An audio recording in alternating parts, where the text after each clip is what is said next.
What is up, y'all? Welcome back to the channel. It's time for episode 33 of Tigers Franchise. We're in mid-May. We're 10 games over 500, but I come to you a little earlier than normal because of bad news. I've got the meth tiger here on the screen. He's blocking what you can probably guess is injury information, because it is. And look, being 10 games over is undeniably good. We're in first place, so I can only gripe so much. But with this injury, which I'm about to show y'all, this is now our third major injury. Now, the first one you guys saw, that was on camera in the last episode. That was Dury Carrasco being out for a couple months. Then, a little bit after I stopped, Brooks Lee went out, as you can see here. And actually, they're out about the same amount of time, 3 to 4 weeks. And let me tell you about that, because that was almost the worst moment of the entire sim, because the game crashed while it was saving, and I thought everything just evaporated. It was a nightmare. I don't even know what happened. The craziest thing about that, the reason I relate it to the Brooks Lee injury, is because he had gotten hurt around the same exact time that he ended up getting hurt here. That crash happened. I had to cycle back, so that injury got undone. Okay, silver lining, but I'll tell you, actually, it was only a copper lining, because we lost some pretty good stuff, but I'll get into that in a moment. And then he got hurt again. And then we go a couple more weeks, and that brings us to this moment here, where Riley Green is out with a sore elbow 4 to 5 weeks. So he'll be out a little bit longer than Lee and Carrasco. But the bottom line now is 3 major players out for a pretty significant amount of time. Can we hold the fort with these 3 guys out? And of course, Reese Olson recovering from his TJ from quite some time ago. This stinks. So let me cycle back to what I was talking about with the Brooks Lee injury. So I left you guys here, I believe, right on the 12th, going into this Tampa Bay series. Craziest thing happened. We went on a colossal win streak. I think I lost this game on the 13th. Then I won the last 2 against Tampa. All 3 against San Diego. All 3 against Cleveland. All 3 against Toronto. And then something happened here in this Chicago series with the crash while saving. And then I come back and I go to open it. And you know how, I guess I can kind of show it here. Yeah, you know with your loaded games how it has this date here? There was nothing for the Restore the Roar. And I knew that that was trouble. If it's showing nothing, something corrupted. And that's exactly what I was afraid of when it crashed during the save. I'm like, oh, this is done. Like, I thought it was done. Call that shit Law and Order, because it's done. But it wasn't. It was actually a pretty easy restore. But I was surprised by that, because when I went to the part where it looks like you restore, there was nothing listed here for the Tigers. As you can see here, just my PT master list. And so I'm like, there is nothing to restore from. Well, it did restore. It took us back to the 12th here. All good. And as you can see, we did pretty well in that same run. It wasn't an undefeated run, but I can't be upset about taking the series at Tampa Bay, the series against San Diego, swept Cleveland, took the series at Tampa Bay, or at Toronto. So we won all those same series. We just didn't, have like a 10-game winning streak, so that's okay. And even though I didn't want Brooks Lee to be hurt, I do feel lame when like a crash saves us from something like that. So while I'm not glad he got re-hurt, it does kind of feel like all's right in the world that we didn't escape something with that crash. And obviously, I didn't even have to tell you all about it, but I'm obviously going to share what's actually going on. So I had no problem being straight up and telling y'all that there was almost panic city here on my end. And by the way, apologies for my throat if it sounds a little off. Went to the Lions-Cowboys game. Sucks that we lost. We got absolutely robbed, but it was an amazing experience. My sister got us tickets. One of the best sporting experiences ever, even though we lost. I do feel like the Lions can hang with anybody. The aggressiveness of Dan Campbell is something that I love personally. I think a lot of coaches are kind of pathetic when it comes to 4th downs. And listen, you take the good with the bad. He kind of goes for it all the time. So if you don't have the stomach for it, it can be tough being a Lions fan, but I'm here for it, and it was awesome. So my apologies on that end with my throat, but we got to get back into this because I'm excited about where things are going. We flipped the calendar over to May. We've been doing okay in May too. 8-6, no issues there after a 17-9 April. Let's get caught up. You know the injuries, but let's see how the team is actually doing. Let's go back to these stats here. You can see that the pitching is more than doing its part. Outside of a little bit of a walk issue, we're 7th in walks, and I say a little bit because that's not even that bad, but it sticks out amongst all these first, second, and thirds that we have on the pitching side. The hitting has caught up because I actually haven't looked at this in quite some time myself, basically since about late April, and around that point, well, actually, I don't even know if I looked at it since the crash.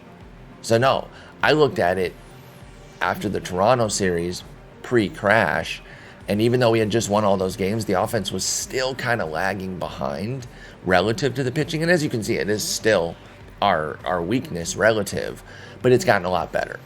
And in the second run, I think the offense has played better too. So I guess there's that small, again, we'll go copper lining on that one. So we need to replace Riley Green right now with somebody from the minors. Let's see if anybody's standing out. Okay, this Clark Elliott's been playing well all season, but his ratings are just so pedestrian. I mean, do we reward a monstrous run in the minors and just see if maybe there's something legit there and some skills? Going to get a few 5s across the profile. I don't know. He's 26. Jeremy De La Rosa is also on the 40, but he's also got pedestrian ratings too. So I don't know who's got the better defense. 60, 55, 50, 60, 60, 55. You know what? I'm gonna go Clark Elliott. He's 26. He's older. He's a year older. So we'll see what he can do. Maybe he can fill in admirably for a month, or maybe he is something. I don't know. I'm not overly confident that this AAA run is going to be a jump off point for him, but I'm willing to give him a little run here. He has a 55 eye against righties. That is not enough to be the leadoff man. We'll move him down here, and we'll bat him 8th. Actually, you know what? We're gonna bat him 9th. We're not gonna put much pressure on him. He's gonna come in. He's gonna start for a superstar. But we're not going to do the old Jim Leland where the guy who's replacing somebody, and he would mostly do this on days off, not for necessarily long periods of time. And I'm sure I've talked about this here on the channel before, but like Don Kelly batting 3rd because he's filling in for Miguel Cabrera. On a one-off situation, like a random day, it's not the end of the world, but it would kind of annoy me sometimes. Does Parker Meadows merit some PT with this injury? I think that actually would be worth doing. So I'll get him in every 3rd against righties and 4th against lefties. I mean, that's going to be pretty sparse. All right, so let's take a look at some stats. Let's see what's going on with guys. Quick overview. We're not going to go every single player, but we see that Torque still a god. I mean, he has truly broken out. It looks like, kind of comparing things with P.F. Holden's sim, where Torque was basically a stone cold bust, but he got Justin Henry Malloy to have an absolutely amazing run out and didn't get Torque. So maybe that's our trade, because we're not getting much out of Justin Henry Malloy, who I also kind of wanted to pop. If I had let's say 4 guys that I could have picked and ranked as the best breakouts of the sim when I came into this, it would have been Torque, Green, Scooble, and Henry Malloy. Actually, I think it's Justin Henry is his first name, and then Malloy is just his last name, I think. But either way, those would have been the 4. And so far, I think, it's not too bad. Green's great. Torque's great. Scooble's pretty damn good. So we went 3 for 4 on that. That's not too bad. But yeah, Torque, far and away our best hitter. 13 homers is damn near double the next best guy. It's actually not quite with Adames at 8, but still. 47 ribbies is more than double the next guy. It's almost 2.5x the 20 from Evan Carter. So he's been insane. Actually, what are Green's numbers? Green has 6 bombs, 23 ribs, 29 runs. Man, he was playing very well. Brooks Lee, by the way, was playing fine. He wasn't off the charts, but he was certainly good. 107 WRC plus, half win in 28 games. We'll take that. He's got a sprained ankle. Hopefully he comes back and he's all right. But yeah, otherwise on the offense is what I was going to say. I guess that works. Elsewhere on the offense is what I meant to say. Mendoza, Adames, Carter, Gabriel Arias, they've all been plus bats. In fact, Arias starting to get some more time with the Brooks Lee injury. He's on fire right now. Let's make no mistake about it. The 419 BABIP is driving things. So I don't know that we can be super confident that he's going to continue at that clip. But he's a great defender as well. So anything that is plus 100 on the bat, we will take with the quality defense. Big strugglers right now, Arelvis. I mean, he's hitting ish 101 WRC plus, so I'm not that worried about him. Our backup catcher, Jin Sang Shuo, he's been rough. And the tough part is he's supposed to hit. Like, he's got a decent hitting profile, and he has a 61 WRC plus. So I need him to pick that up because that's the one thing he's supposed to be able to do. Oh, this was comical. You guys will enjoy this. Javi Baez sent us an email about re-signing. That's cute. No. Seriously, that is adorable.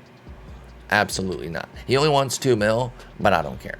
He could want 200,000, and I probably still wouldn't re-sign him.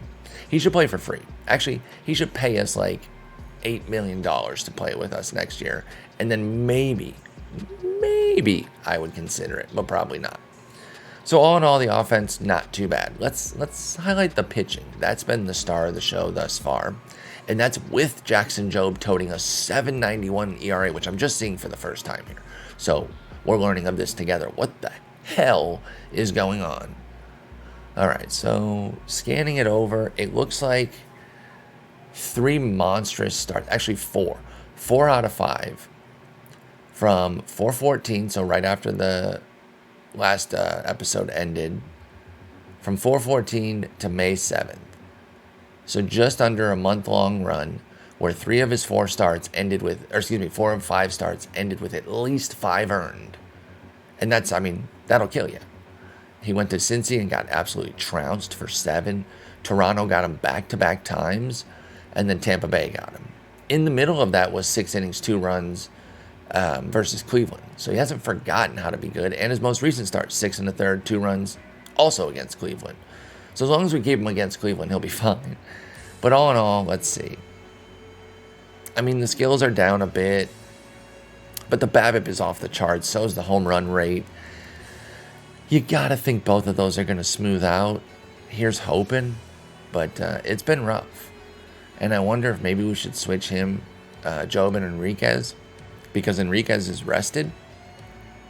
And that way when there's a skip because of days off, Jobe is the one getting skipped, because right now he's been struggling.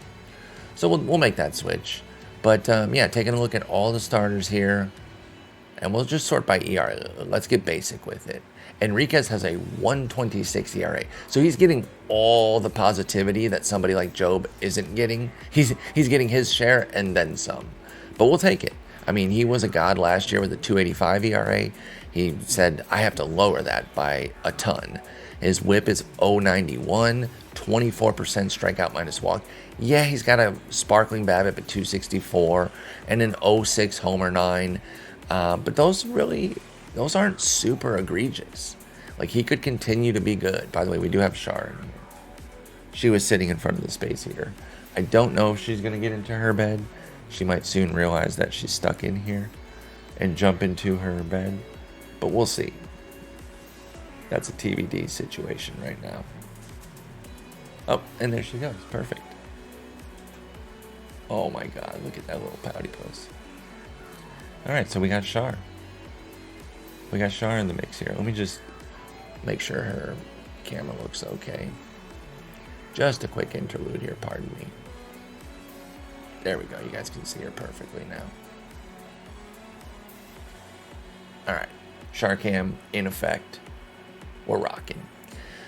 So you got Enriquez with a 1.26. You got Ashby with a 2.52 ERA, 0.98 whip. He's got a 2.13 BABIP, so his is a little bit more unsustainable.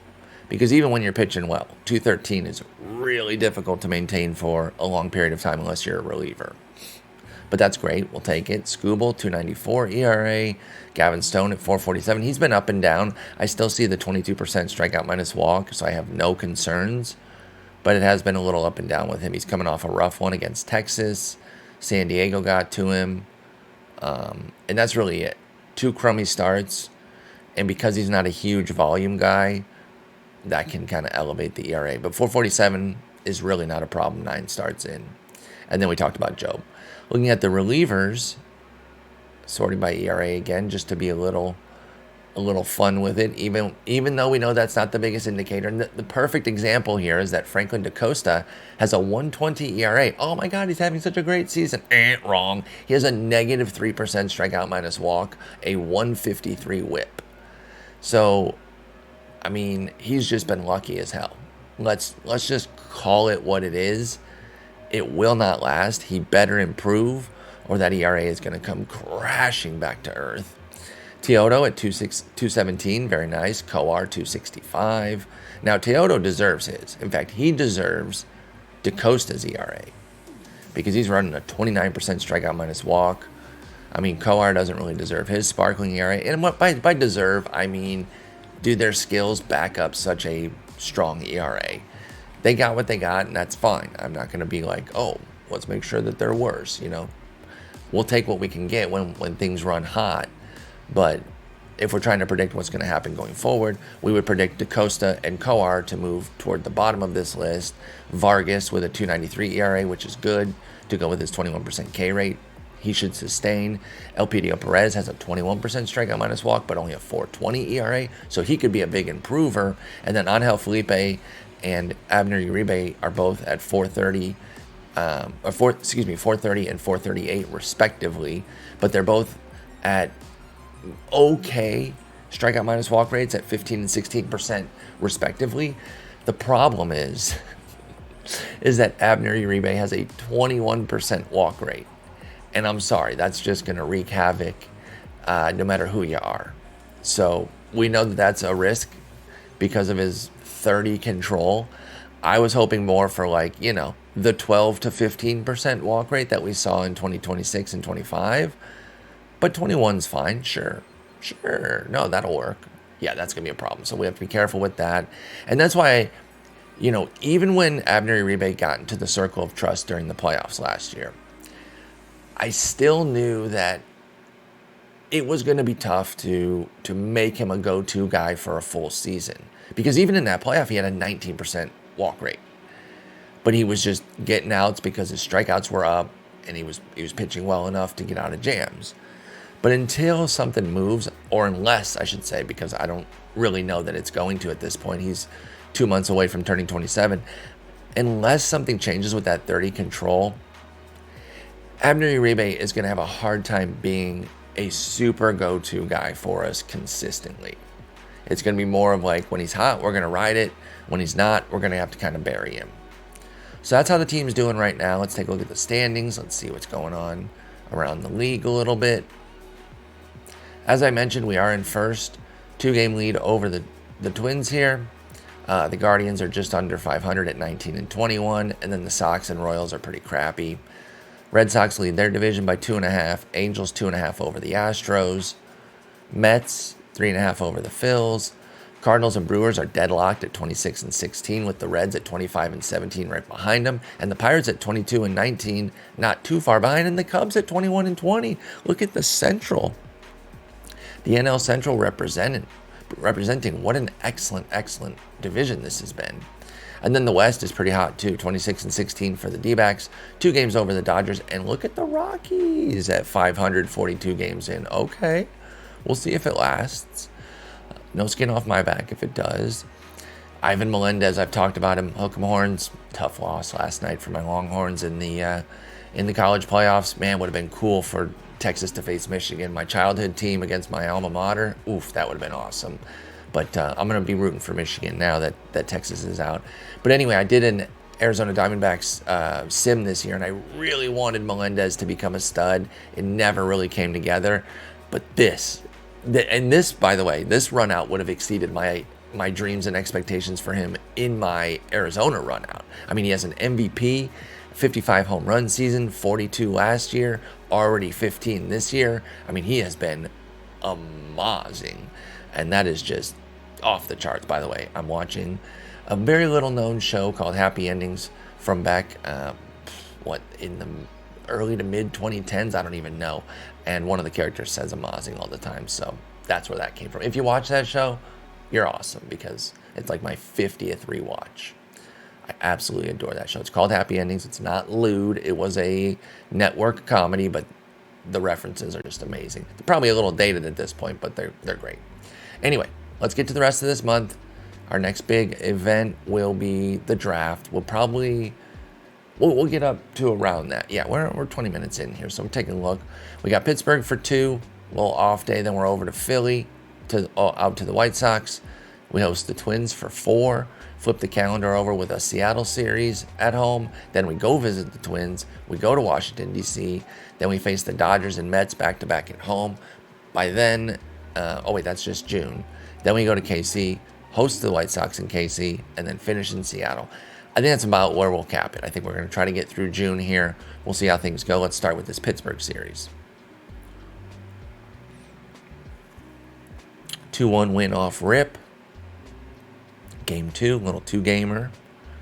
Let's steal both of them. Don't forget, Pirates are pretty good. That's a good division. Okay, so we split. Who got beat up? All right, Gavin Stone took the loss, but he didn't get beat up. Elpidio got beat up. Damn it, dude. Why? You know what? Is it because I have his hook messed up? When was I starting him? Didn't I start him ages ago? Oh yeah, back in 2025. Well, it tells you I haven't changed his strategy since then. I wonder if that's... Am I the problem? I mean, he gave up 3... Well, okay. He didn't get a single out in Cleveland back on May 10th when he gave up 3. So you can't really say that pushing him too far was the problem. But, okay, here's 2 runs in 2 innings. I don't know. Bottom line, I'm not going to be able to tell just from this game log. But we're going to move the hook down. Maybe pushing him was the problem. Because he still has a 19% strikeout minus walk. That is good.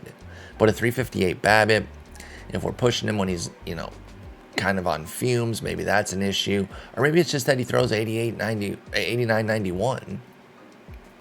But, that changeup. I don't know. We'll see. We'll keep an eye on him. Let's head out to Philly.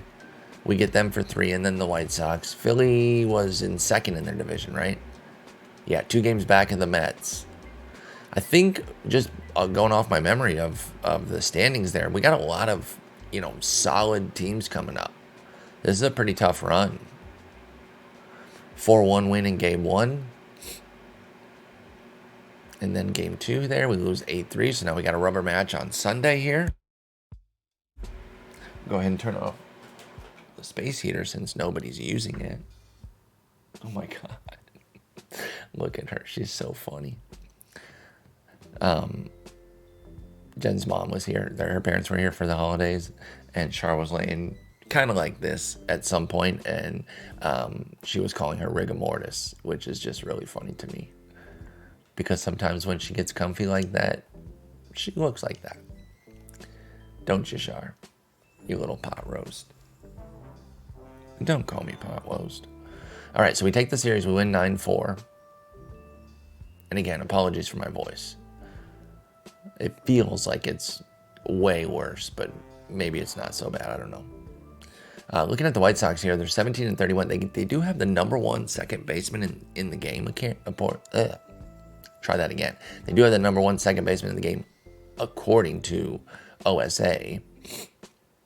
It's this Daniel Rivera with 2 N's on Daniel. I've never seen that before. I think he's a creative player. Yeah, he was drafted in 2024. He doesn't have a Twitter handle, which not every single real-life player does, so maybe not, but I'm going to look him up. Daniel Rivera. Oh, no, real player. Okay. Real player over here playing at, is this Liberty? No. SNHU Penman. Oh, Southern New Hampshire University, Penman. Penmen. Cool. Real guy. Seems like a pretty solid player. And is currently with... Oh, still in college. Okay, cool. Good to know. Anyway, he's a monster. I mean, look at this hitting profile. It's like Carrasco on steroids. So maybe we can get some steroids going for Carrasco and get this version. But you can see, like, they've got 4 really good players here in the blue or green, but then everybody else is pretty rough. And these rankings aren't always great because they won't even put your best guy. I don't even understand the choices sometimes. Like, why is Job our top starter? Is Uribe really our number 1 RP? I don't think so. And I don't even think Jinsong is better than Dingler. But I guess, actually, they're both 55, so that one's not a good example to use. But either way, I'm not too worried about it. Let's face the White Sox here, and let's hope Daniel Rivera doesn't cook us. We'll check out some box scores on this one. 5-4 win in 10.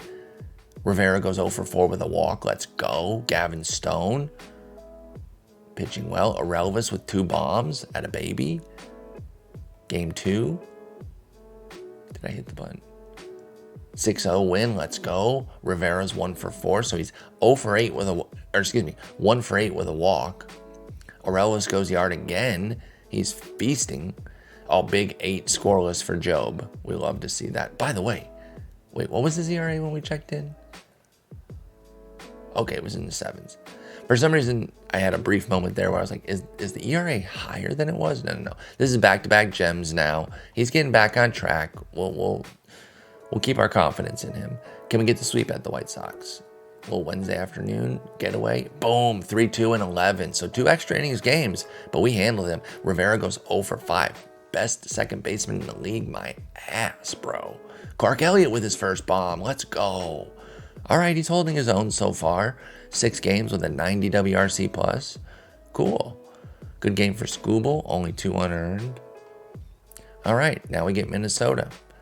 And they're a game and a half behind us. I mean, they are just in our hip pocket the entire sim, right? Ever since, well, I guess earlier when we weren't, our first season when we weren't that good, they were probably better than us. But since 24, we played 3 straight playoffs.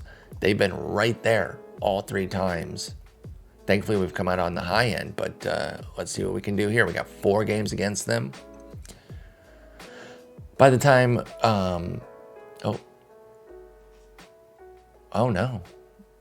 Evan Carter, strained rib cage, unknown. It's going to minimally affect his hitting, minimally affect his running. Man, I feel like we got to kind of let him play through it. I don't love that. But shit, what am I to do? You know what? Let's get Parker Meadows in every other day right now, just so that we can get Carter off his feet a little bit. In fact, let's give him 2 days off, because I don't want to put him on the IL yet. So let's give him 2 days off, and then every other with Meadows, and we'll see if that does the trick. A 1-0 win in this first game against Minnesota.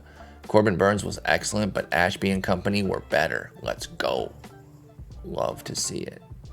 Man, they only had 3 hits. We only had 5, so I'm not talking shit. All right, game 2. 6-1 loss. All right, game 3. 6-3 loss. So now we need one to split the 4 games. I don't love this. Let's see what Carter's looking like. Still nicked. So the 2 days off, I can't say it didn't help, but it didn't erase the injury, let's say that. And who got beat up? Enriquez was fine. Uribe got trounced. Man, it's not over. It's 14 2/3. I don't want to overreact, but I had an inkling to trade him this offseason. And I was torn between like, oh, this was kind of our cool little, I don't even want to say reclamation, because reclamation usually assumes, returning to a previously high level, but it, it's kind of a project where we turned him into something.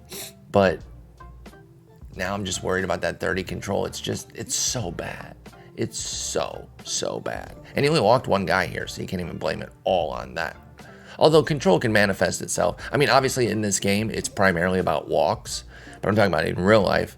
It can also manifest itself as, bad control in the zone. So, you're throwing fatter pitches as opposed to hitting the spots that you want type of stuff. Now, I don't know if the game plays it that deeply with bad control, but either way, it's a problem. And then in the 6-3 loss, Toyota was smoked. Damn. Oh yeah, Nate Clough is up. Although, no, I think y'all knew that because that was from the Carrasco injury. But Max Muncy's also up.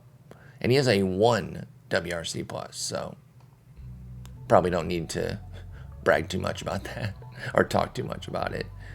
Guys, check out this guy with a 1 WRC+. All right, can we get the split here in the 4 games? If not, I think we lose the division lead, which would be stupid.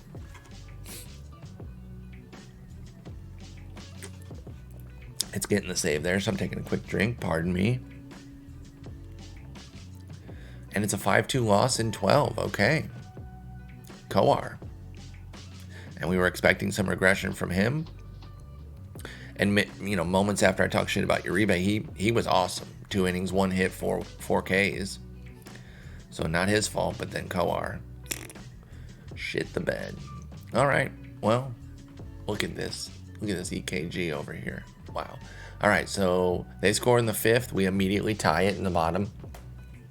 They score in the 8th. We tie it bot 9. So it's 2-2. And they drop 3 in the 12th, and we cannot respond. That's unfortunate. All right, so now we're a half game back, which is stupid. Hate that for us.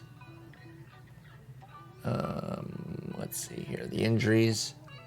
Carrasco 2 weeks, Brooksley 1 to 2 weeks, Green 3 weeks. So, they're all going to kind of come back somewhat staggered, but relatively close together, assuming no setbacks. So Carter's still dealing with this ribcage issue. And he's gone 0 for 8 since then. Oh, wait. It was date of injury was 5/23. Oh, no. He had some huge games. On the 24th, 25th, 26th. And then 0 for 8 recently. Okay, so we can't blame it on that. Still, is Parker Meadows playing? Is Parker Meadows getting the starts? So when did I give him the 2 days off? It would have been, oh shit, I don't want Meadows leading off. That's the problem too. I wish that you could say, like, put Parker Meadows in when he starts, bat him 9th, and when Carter starts, bat him 1st, Because I don't want Meadows leading off. I'm sorry. No. That's just a hard no. So I don't know. What do we do here? This is annoying. I don't know if we want... Mendoza's kind of come back to earth. Like, he's still okay, but is he a number 3 hitter? I mean, do we... Oh, God, we need our guys back. This offense is sparse. This could become a problem. Now, these guys are coming back. I just mentioned the 3 guys that are working their way back, but it's an issue right now. You know what? We got to roll with it because I can't micromanage every lineup here and, put Meadows down at 9 and then Carter at 1 each game. We just got to ride it and see what happens. All right, let's cap off the month here with a dub, break this little 3-game losing streak. We got one against Seattle here and then 2 more to open June. And we do get an 11-5 win. I'll take a look at that development report in just a moment. Scooble got knocked around, but it was not a huge problem because Relvis went yard. We hit a bunch of doubles. Everyone but O'Neal Cruz got a hit. And we stomped on Emerson Hancock. Manzardo hit his 14th. Damn, that's lefty-lefty. All right, let's see what we got here. Evan Carter gets some power. Okay, I like that. A little current power boost. His potential I drops, but it goes from 75 to 70. That's fine. Dario Gardia, Gets some potential control, gets a little stamina, does lose some current movement, which isn't great. Osorio gets current, power, eye, and defense. Okay, this is a guy, I've mentioned him a couple of times. Teams want him in every trade, so I'm not dealing him. I got him all the way up to AAA. I'm a little nervous about it because, like, he's kind of knocking on the door, but at the same time not, because I do not trust these ratings in the majors at all. Excuse me. He's got 35 contact and a void K. That's a nightmare. 65 I can't cover all that. Good defense, though, and the potential to grow, but I think he's going to need a full year in AAA. I mean, he's 22 years old. He just turned 22 a couple months ago. So, like, right before the season started. So, it's probably going to be a full year at AAA. Let's see, anything else? Sean Gamble gets a little contact and power.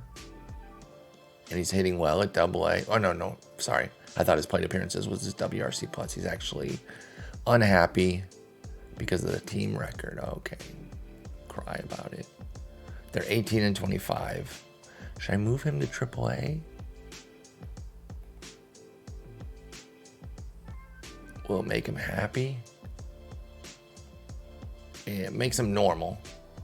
He has a normal feeling about that. Okay, I guess I'm doing it. And I'll send down Franny Cabos. Actually, Franny Cabos is doing all right. Manuel Sequeira is doing really well. Gage Workman. Gage Workman has the 35 contact and a void K as well. That's pretty brutal. I'm going to move him down. He's going to hate it, but he's 27 anyway. I just don't really care. I just don't want too many players at AAA. So sometimes you got to make somebody a little unhappy to do that. And, you know, them's the breaks, as they say. I don't know if we need to, excuse me, I don't know if we need to force Jeremy De La Rosa into a role anymore. You know, I was trying to get him some PT and kind of see what was what, but if the computer likes somebody else at this point, nope, he still gets in. Okay. Roberto Campos, he's not playing too much, and that's okay. Ooh, maybe we could use another pitcher or two up here. There was only 13 there, 12 there. Okay, we need to draft some pitching, y'all. Our system is thin. All right. Let me throw a couple pitchers up there. All right, I'm not going to go through this whole thing here, but just want to make sure that we're not lagging too far behind. I mean, of course we are with our minors. Our lack of development's been a problem throughout. Again, sorry, my voice sounds like shit. Yo, I know I keep apologizing for it, and that's probably getting annoying, but I can just tell it's not its best right now. Anyway, I need to get some more pictures for the high minors. I can do that off screen. Oh, Ty Madden, the pitcher of May in AAA, which, okay, that's fine, right? Like, if he's dominating AAA, good for him. What list is he on? Oh, I never did a list of, like, former guys that we had, because I do like to follow them, but I'll take them off our top prospects and I'll just leave them on the default list, because I do still want to see when he's doing well. Who's Zane Petty? And why do I have him on the list? He must be a draft target. Yep. When in doubt, it's a draft target. All right. We did win that game against Seattle. Let's see if we can get two more. Remember, we faced them in the playoffs this past year. They are a great team. We take two, and can we get all three? Bang, we can. Oh, 3-game sweep. And guess what? We got another tussle with Minnesota coming up, this time at Target Field. All right. And then we head out to Washington. And we got to be getting some people back soon, right? 1 week for Carrasco and Lee. Now, they'll also go down to AAA on a little rehab. But we'll probably do like a week. So maybe like 2 weeks total between the week that's left and then a week of rehab for Carrasco and Lee. And then there's 2 weeks left for Green plus a week of rehab. So he'll be back like at the end of the month. So we should go into July restocked. I was going to say at full strength, but obviously other injuries could happen, so we'll see. But let's see what this rotation's looking like for the Minnesota series. We got Stone, Ashby. Actually, hang on. This is all out of order here in terms of who's ready to go. Because it looks like Ashby will not be pitching tomorrow. And then Enriquez went recently. Actually, he just pitched. So this is all out of order. So it looks like it's going to be Stone, Job, Skubal, or Stone, Skubal, Job. Something to that effect. I'm going to put Job back in the 4 spot. I made all that fuss about like, oh, if someone's going to get skipped, it should be him. Actually, no, I'll leave it. We'll leave it. Let's see what the computer says. It says we've got Stone, Job, Skubal. That's the order that they say against McGill, Cortez. Dude, Ron's a starter now? This is his first start.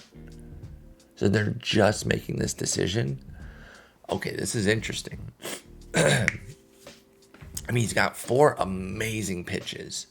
60 movement, 45 control, 35 stam. I mean, this is like when we started Elpidio, though. It might not work. It is tough to make it work. I wish them luck after we face him. Actually, I don't wish them that much luck because it will always hurt us. They're our chief rival. I just really like Johan Duran in real life. So I'm trying to be positive. But let's be honest, I don't want him to do that well because it will hurt us. All right, let's see what we can do in target field. We need to get him back here. Game 1. Boom, 7-2 win. Game 2. Bang, 4-3 win. We get the series. Can we get the sweep? And then we'll go over the box scores. And then I think we'll go a couple more series here. We will not finish June. The sim is still so slow. I know I bitch about it a lot. It's just, if I had the time to go through and like, even though it wouldn't be that game changing in terms of, the few seconds here, few seconds there, the lulls as I'm waiting for the sim are kind of annoying to me. And if I had the time to go in and edit those out and like really tighten up each video, I would. I just don't. And I'm sorry. So these end up being like kind of like streams. Oh shit. Donnell Montas. What were we looking at him for? Oh, he was one of our top prospects. When? When did we get him? I recognized the name right away, but I couldn't think about how did we get him? Was traded by the Tigers. Okay. Oh, he was already in our system. And he was a top prospect. And we traded him in that Coar Kiriall deal. And has he done anything for them? I mean, he was a decent player for them. He was having a rough year. And now he tore his flexor tendon. I mean, he has 30 movement. So he's kind of a nightmare in general. But I think I can take him off our top prospects list. And I don't even know that we really need to follow him because he wasn't like a favorite of ours or anything. Bruised shoulder for Torque. He's day-to-day for 5 days. Can we get some guys healthy? God dang it. Carter is still dealing with that strained rib cage, y'all. Let's see here. All right, it has not affected his play. In June, the 4 games so far, he has a 178 WRC plus. So, and yeah, it's a 538 BABIP is driving it, whatever. That part I don't really care about. The results are there. I don't think we need to get him out immediately. So we'll keep riding it. And look, this happens in real life too. Guys play through stuff. You know, you see somebody having a crappy year, they never go on the IL, and it's like, man, what was wrong? Like, he just was a little bit off. And then at the end of the year, they do kind of big interview with, the local paper or something. It's like, oh yeah, I was playing through this, that, and the other all year type of deal. And a lot of guys don't want to make excuses, so they're not going to carry on and point it out throughout the year because they don't want to look like they're blaming things on that, even though that's a perfectly viable reason. And yeah, everyone gets injuries. They're a huge part of the game. But like, if you're compromised and that's affecting your ability to be your best, I think it's okay to admit that. But I respect that players, most of them don't want to lean on that as a reason for their underperformance. But right now, Carter doesn't have to blame it on that because there's nothing to blame. He's been playing beautifully. I'm going to start moving Elliott up the lineup here. He's playing pretty well. 139 WRC plus. I mean, he's playing brilliantly. Don't say pretty well, Paul. That undersells the shit out of it. He's been excellent. 412 BABIP is playing a role, but let's ride the hot hand here. All right, let's give Torque 2 days off. Let's try to help out our guy a little bit. And let's see here. Chloe will probably get in for him because Arelvis is already starting. Oh, and Chloe backs up Arelvis anyway. Okay, so either way, it would be Arelvis and Chloe that are playing. All right, let's carry on here. We got Washington. Oh, we ended up losing 6-4, if I didn't say that. So we took 2 of 3. I did say we'd look at some box scores, so let's go ahead and do that. The 7-2 win was Gavin Stone over McGill. We cooked McGill. Ooh, Herman Marquez with 5 1/3 of relief. Oh, that was his first appearance for them in the majors. Good for him. Cruz, Dingler, Mendoza, and Arias went yard in that game. Then we win 4-3, and that was Skubal pitching very well against Cortez. Jinsung and Torkelson went yard, and then we lost 6-4.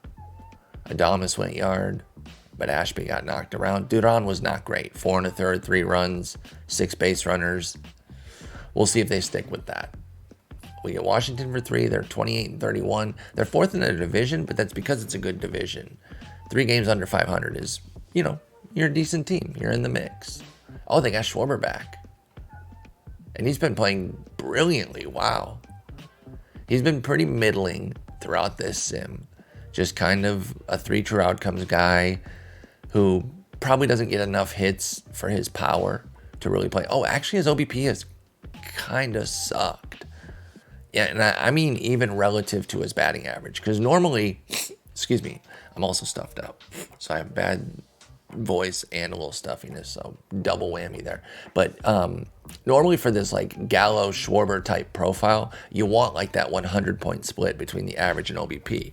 And even if that only means like a 310 OBP to go with your 210 average, at least it's that 100-point split. But he's been falling short of that. And so, I mean, it's 40, 30, 28 homers the last 3 years, 17 so far this year. The power's still there. I mean, this year's been good. But I don't know, man. That's tough. Good for him finding it again back in Washington here. Love Schwarber in real life. All right, we got 3 against them here in Washington. And then we get the Dodgers and Mets, and then I think we'll cap it there. I think that'll be a good end point. We lose 6-5 in game 1. Game 2, we win 8-3. Give me the rubber match. Come on now. What do you say? One time. Bang. Okay, we get it 2-1. So 6-5 loss was Enriquez getting hit up a little bit. That's very rare for him. Can't get too upset. Arelvis hits his 10th. Then game 2 was Job, 6 1/3, 3 runs. Another QS for him. So is that 3 straight quality starts? Make it 4. Okay, he's been on fire. He's lowered his ERA from 9.11 to 5.57. So that's pretty good. And then we beat up Brandon Belak, which, I mean, that makes sense. Brandon Belak, 31. I mean, he's mediocre, but we got to him. Cruz hit his 11th, and so did Arelvis. Okay, Arelvis. Look, if you just hit bombs and you're kind of a plus bat at DH, that's fine. Because I've mentioned this before too. Like, WAR at DH is tough because you're getting, you have to hit so well to really put up a nice WAR at DH. So I'll take just a positive bat, and that's it. That's fine. All right, day off. Oh wait, did I check? Did I check the 2-1 game? 2-1 was Gavin Stone against Lodolo, and Torque hit a double, and Evan Carter had 3 hits. He's still dealing with this strained rib cage, but it is not impacting his play, so I can't be that mad. Let's get the day off here. Excuse me. As we head back home, Brooks Lee eligible to come off the IL. Jerry Carrasco is going to be eligible in a day. We go rehab for Brooks. Torque's issue is fixed, by the way, his little strained elbow or whatever it was. So that's good. And then let's just go one more day here. Game 1 against LA. We've got Scooble, Ashby Enriquez against Gabriel Hughes, Dustin May, and Grayson Rodriguez. Gabriel Hughes is a stud. 296 ERA, 113 whip. And then Dustin May, he's solid. 55's down the line. He's having a tough year so far, but he's a decently rated guy. And then Grayson Rodriguez, he's had a rough one. Based on when we started, it had a lot of his early season struggles in real life 2023. And so he's kind of gotten a rotten run out. And them's the breaks sometimes. It's unfortunate. I do love Grayson Rodriguez in real life. I think right now he and Bobby Miller are like my two guys, AL, NL, that I think are going to become the next big aces of their respective league. All right, so the Dodgers, where they were 2.5 games over the D-backs. So another first place team here. And let's see what we can do. We're 39-22. June 11th, Derek Carrasco eligible to come off the IL. Pop him in rehab. 5-3 win in game 1. Give me game 2 here. 6-5 loss. Riley Green having a setback. Okay, that is cool. All right, it happens. He's still out with the sore elbow. We got to give him his time. Look, I want to be upset about it, but we're 40-23. Let's keep things in perspective. We want our guys back, obviously. But if we can, I was going to say tread water. I mean, if we can just hang and continue to succeed like this, then it's not going to be a huge deal. I just saw something very bad. Oh, God. Oh, my God, y'all. Please, no. Let me go back and show y'all. If you didn't see it, I think Spencer's hurt again. Yep. And we don't know what it is yet. Oh, God, don't let it be big. Please, please, please, please, please, please, please. We can't lose him. I'm sorry. I will be a little bit of a pessimistic Pete on that one. Why not just use my actual name on that one? Because it alliterates still? I don't know. But I will be very pessimistic if we lose him for a long time. Because he's keeping the offense. He and Evan Carter and Clark Elliott are keeping the offense afloat with Lee and Carrasco and Green out. And now Green has a setback on the day that Torkelson gets hurt. Oh, shit, y'all. This sucks. All right, rubber match against the Dodgers. And hopefully good news about Torque. Saving the game. I'll take a drink.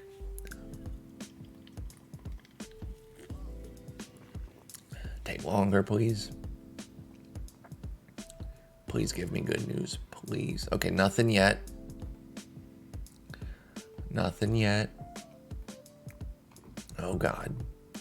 All right, well, we carry on now. We did get the win 4-1, but obviously my focus is elsewhere right now. Enriquez, another brilliant start. Love you for that, brother. All right, let's get the Mets. Another first place team. They're 36-30, game and a half over the Phillies. We got to at least sim this out till we figure out what's up with Torque, right?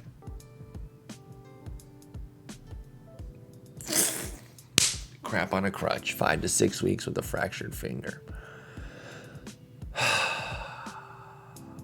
Man, y'all.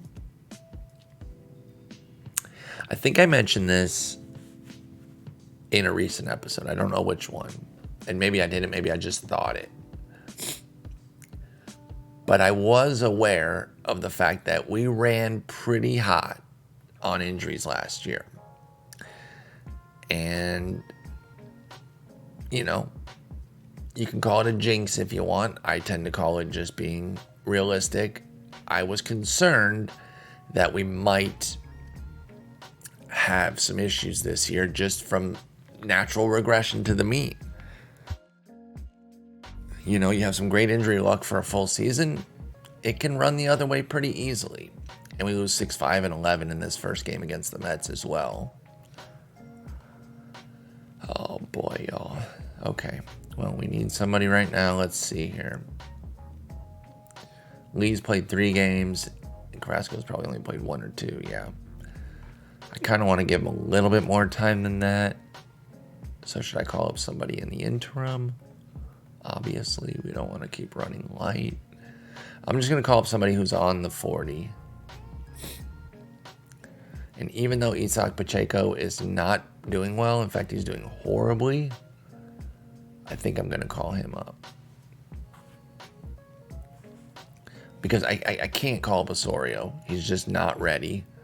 De La Rosa's an outfielder. Gabriel Rodriguez. I mean, it could be Rodriguez. Let's compare Rodriguez and Pacheco. Let's look at these 2 players here. They're pretty similar. They're pretty darn similar. And it looks like Rodriguez has less of a split as a right-hander. Pacheco's a bit splittier as a lefty. Defensively, pretty similar again. 5 extra range for Pacheco. And Pacheco can play some outfield. I mean, so those are benefits, but I don't think they're enough. I think I'm going to go with Rodriguez. All right, Rodriguez it is. Promote him to Detroit. Welcome to the big leagues. Clark, are you still cooking? Clark Elliott. I mean, can we get some love for him? Because he's come up and he's absolutely dominated. This says he's from Crystal Lake, Illinois. Is Crystal Lake, am I making this up? I'm not a huge movie buff, but is Crystal Lake, is that not where Friday the 13th is? Camp Crystal Lake. I'm a genius. Look at that. All right, so Clark Elliott is Jason Voorhees. Good to know. Okay, so let's go. I think we should start Chloe at first right now. Well, he has a 58 WRC plus, so maybe not. They're both righties, Chloe and Rodriguez.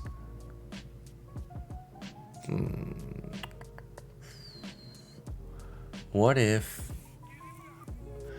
they just kind of go halvesies? How about that? Let's just make it right, because neither is amazing. Let's just go 50-50 on it, but not bat them third against lefties. Actually, against lefties, that's their strength. But I'll keep them 5th. And then against righties, they're going to have to come way down to 6th, 7th. Actually, 8th. All right. Let's get a bit longer here. Let's go through the Mets series here. Let's see what happens. I don't want to leave you all in the middle of a series. Jesus, Gabriel Rodriguez instantly gets hurt. Sore ankle. It's day to day, but 5 days. I mean, come on, man. Are you kidding me right now? Instantly comes up and gets hurt. All right. I'm going to bench him for 3 of those days, and then the other 2, they can decide if they want to play him. We take another loss to the Mets. We're probably going to get swept here. At home, I should say. Saying here made it seem like it was in New York. Last game, 3-1 win. Okay, so we salvage one. We got a 4-gamer against KC. Let me go back to the minors real quick. So that's now 5 games for Brooks. I said a week. That's close enough. It's dire. So I think okay, so Chloe and Muncy, one of them is getting sent out. They both have comically low BABIPs. So I think if we kind of like had to leave both up and just let them figure it out, they would both get better just with natural regression. But obviously they're a bit redundant. They're both second basemen. I think we go Muncy's the worst of the 2, or worse of the 2. So we'll go with him getting sent out for Brooks Lee. But then do we turn around and put Chloe back? Or do we go Rodriguez for Carrasco? Carrasco has 3 games in AAA so far. We're going to have him join us in the middle of the KC series. A little unorthodox. You like to get a guy going right at the beginning of a series. We're going to play these first 2 games, and then we'll have him meet us Saturday in KC. Let's see where the Mudhens are playing. They're in Norfolk. So that's on the East Coast, I believe. Norfolk, Virginia. Is that where it is? Do I have that right? That I do not know for sure. Tell me where this place is. I'm not gonna look it up. I think it's Virginia. Doesn't matter. You guys can correct me if I'm wrong in the comments. We're riding with it. But anyway, it doesn't matter. It could have been clear across the country. I don't care. I just wanted to see if it'd be, if they're playing like the Iowa Cubs, which doesn't make sense because they're in the PCL. But let's just pretend for a moment, then they would be close, and that'd be kind of cool. But instead, he's gonna have to travel a little bit. We win 4-0 in the first game. Game 2, we lose 5-4 in 11. And at that point, oh my God, I didn't even put Lee back in. God, I'm a dumbass sometimes, y'all. Y'all are like, sometimes. Yes, just sometimes. All right, Arias held his own. I mean, 93 WRC plus, a full win. Well, just under at 0.9 because of his great defense. So I still like getting him PT. He's going to take over at first. Gabriel Rodriguez, it's unfortunate that he came up and immediately got hurt. I think he's getting sent out for Carrasco. Not entirely because he's hurt. It was going to be short term regardless. That's just kind of how it is. Let's get Carrasco back. And he's going to take over for Relvis. Now, I mentioned that Relvis, 115 WRC plus 13 bombs. Like, he's doing his thing. Crushing lefties, holding his own against righties. So, let's put Relvis. Oh, he's already there at first. Let's put him in every third. Because Arias, Arias doesn't have to play every single day. I do like him backing up second and short. And Adames has been fine. But you know what? I'm going to get Arias in short every fourth game. Okay, and then Carrasco's DHing. Lovely. Damn, we got a rut of lefties again. All right, we split it up a little bit there. That works. Okay, against lefties, Lee, obviously in. He'll bat second. How'd Arias do against lefties? Okay, he did well. That's good, that's good. And then at first, I'll put a Relvis. And then Carrasco. Are we playing him against lefties? He's going to share time against lefties with Clo.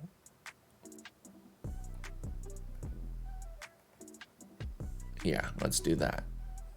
We'll still get Clo in against, or at first base sometimes too. That'll work. And then O'Neal Cruz. O'Neal Cruz, in a very limited sample, is crushing lefties this year, even though we don't start him against lefties. So that's kind of interesting. We'll continue to play it out like that. But maybe he can find some extra PT. All right, Carter's injury is fixed, so we don't need Parker Meadows eating up PT from him.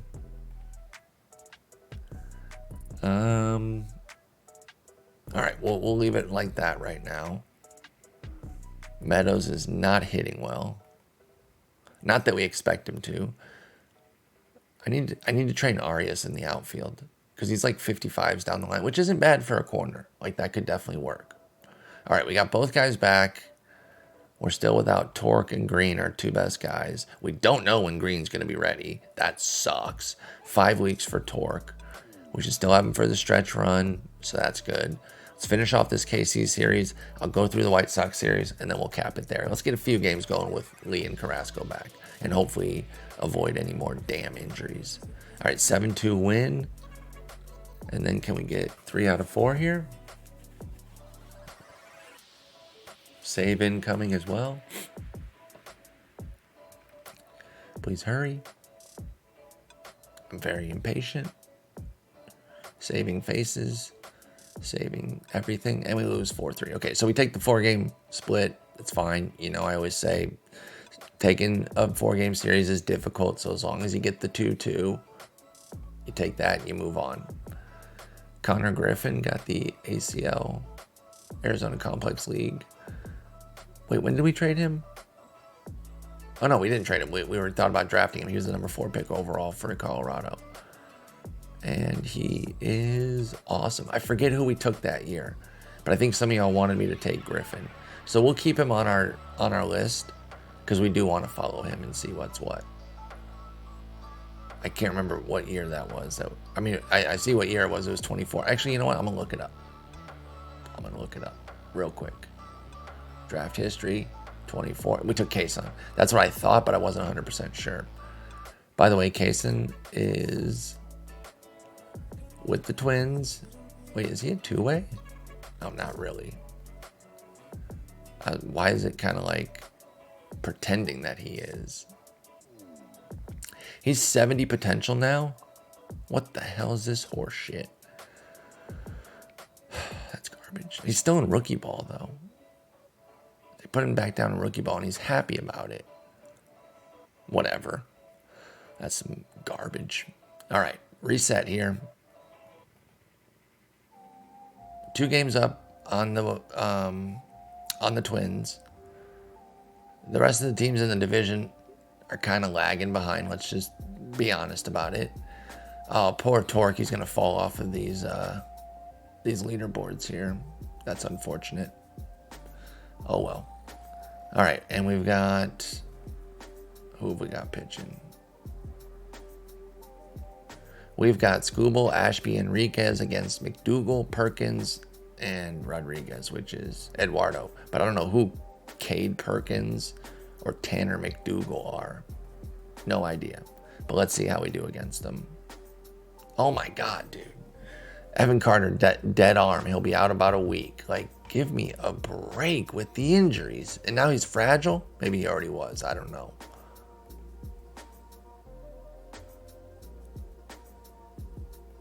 I mean, he's got the weirdest injuries. Gout, neck stiffness, viral infection, strained ribcage, dead arm. He does have a lot of little knick-knack injuries throughout this sim. All right, well, that's annoying. He's been so good this year, though, too. I'm not going to put him on the IL. I think we're just going to ride light. All right, Parker Meadows, you get an opportunity. But you know what? This will be an opportunity to get Arias some left field training. Is this the best way of doing it in the middle of a season? No, absolutely not. Is it actually kind of stupid? Yes. Yes, it is. But we're going to do it. So, deal with it. All right. 3 games against the White Sox. Well, 2 more because we just lost 9-3. And then let's just get these 2 games, wrap up, and then reset as we go into July, which is, of course, a huge month with the draft and everything. 8-0 loss. I talk shit about the division, and that's what happens. Talk shit, get hit. And we get swept, and Riley Green's eligible to come off the IL. Fantastic. All right, so we'll send him on a rehab. We get swept by the White Sox at home. Cool. Very cool. Let's go ahead and save. So a lot of ups and downs here. It's been a wild season so far. Again, we have all these injuries. Let's keep it in perspective, though. We might have lost first with that sweep, but either way, we're very close. If we did, no, we're still in first. So even with all that, we're 44-30. We're in a dead knot tie. Actually, not technically. I mean, technically we are, but per win percentage, we have a small edge. But they're 45-31. We're 44-30. So for all intents and purposes, we're tied, despite all these injuries. And Green's going to be back. Torque is out a month. So that puts it right around the deadline. He'll basically be like a trade acquisition for us. If we can stay healthy around the rest of those, around those two injuries, or I guess just Torque at this point, that would be very nice. And Carter shouldn't be out too long. We've got a good team. I'm happy with where things are. Pitching is amazing. Hitting, you can just see within this episode here that the hitting rankings have slid, and that was because of the injuries, without a doubt. So I might be looking for a hitter. I'm trying to think of where the best spot to get somebody is, though, too. Because, we're going to get Torque back eventually. Green's going to come back. Clark Elliott, he's fighting for a spot, y'all. And I think Parker Meadows could be sent out. I know he's a brilliant defender, but that can only do you so much good when you're not hitting at all. So yeah, I'll have to look into it. TBD on whether or not I'm going to run out the draft, as an episode or not. I might do like an On the Farm Report draft episode combo where we go through the minors, really take a look at everything, but I'll figure that out. Also got to figure out what we're possibly going to do at the deadline. If I feel like it's going to be a big deadline, then I'll split it. It'll be, a draft farm report episode and then trade deadline episode, or it'll be an all July episode where we get all of it together. So I'll figure that out. Thank you all so much for watching again. Sorry about the voice. Should be ready to go next episode. But anyway, have a good one. Peace.